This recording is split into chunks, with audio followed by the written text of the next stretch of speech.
Angles are one of the most fundamental ideas in geometry. In this lesson, we'll go over the 5 main types of angles you need to know, which are acute angles, right angles, obtuse angles, straight angles, and reflex angles. So very briefly, what is an angle? So an angle is formed when two rays share a common endpoint. So these would be the two rays, and then this would be the endpoint.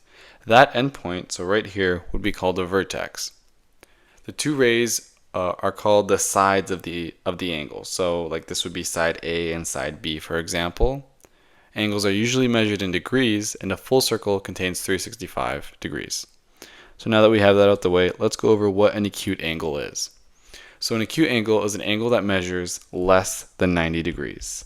So it's any angle that measures less than 90 degrees.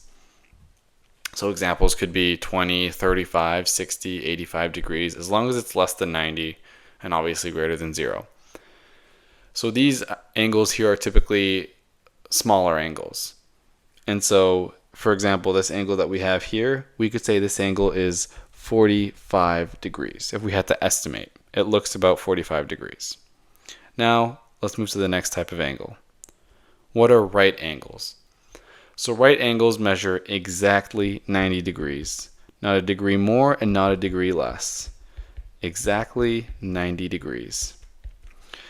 And we symbolize, and the symbol for it being a right angle is a square. So here above, we kind of had like almost like a bit of a semicircle to depict the angle, but here we show a square, showing that it's exactly 90 degrees. Now right angles, they form perfect corners. So you'll often see a small square symbol used to indicate that, as I just mentioned. Now examples in real life could be like the corner of a book, the corner of a room, the corner of a square. Like it's just, there has to be a corner for it to be exactly 90 degrees. Next, let's go over what an obtuse angle is. So an obtuse angle is an angle that measures greater than 90 but less than 180. So it's greater than 90 degrees, but it's less than 180.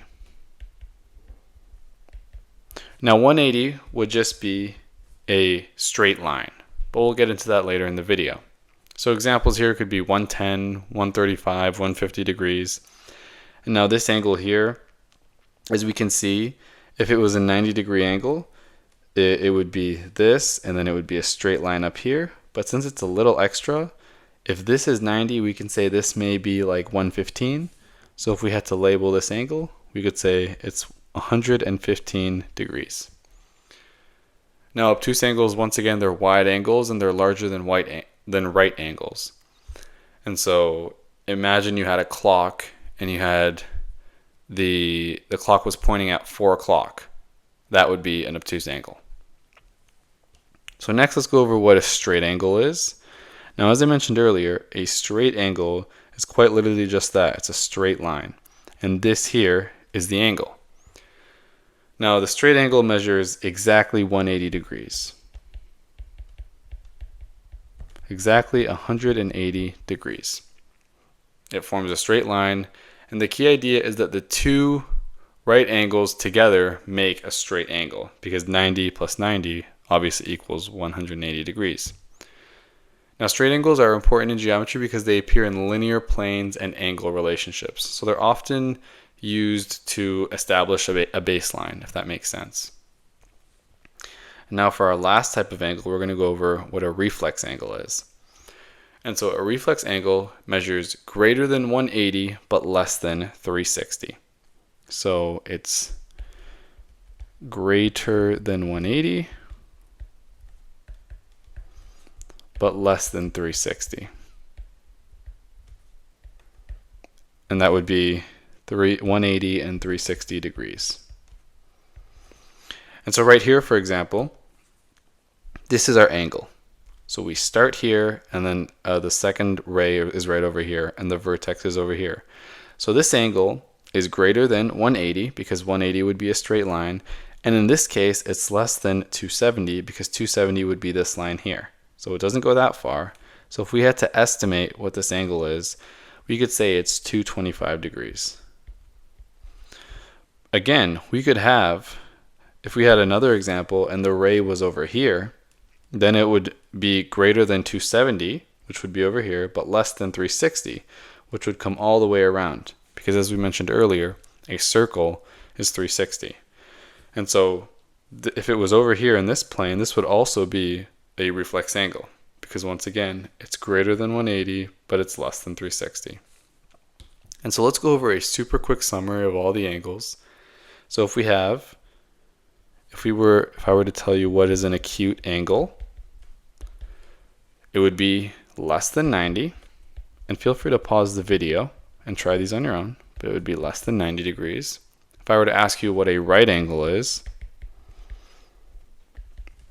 it would be exactly 90.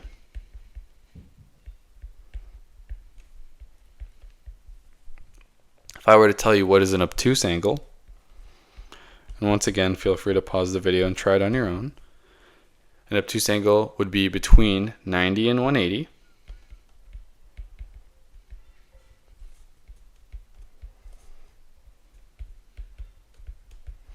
And then if I were to ask you what is a straight angle,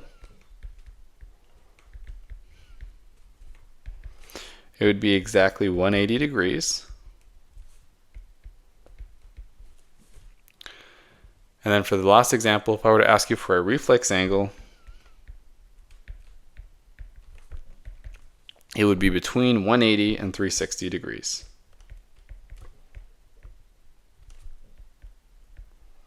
Between 180 and 360 degrees. And so why do these matter? Well, understanding an angle type is important because angles appear everywhere in geometry. Angles are found in triangles, polygons, parallel lines, circles, trigonometry. Almost every geometry concept builds on understanding angles. I hope this video helped.